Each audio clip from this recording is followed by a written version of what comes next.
এক বছর ভীষণ খরা পড়ল।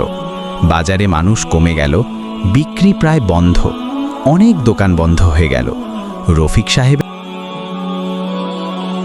শহরের প্রান্তে এক ছোট চায়ের দোকান ছিল।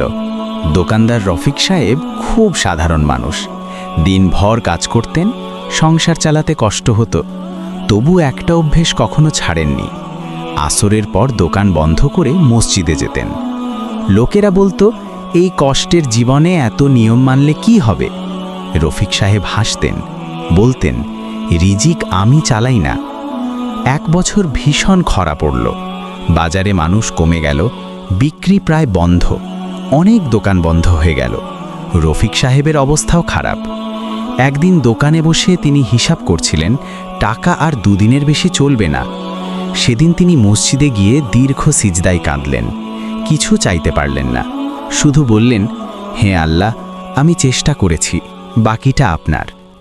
ফিরে এসে দেখলেন দোকানের সামনে এক অচেনা লোক দাঁড়িয়ে। লোকটি বলল, সে পাশের ফ্যাক্টরিতে নতুন সুপারভাইজার হয়ে এসেছে।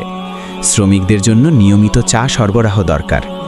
আশেপাশে জিজ্ঞেস করে সবাই রফিক সাহেবের নাম বলেছে, কারণ তিনি সৎ, মাপে কম দেন না।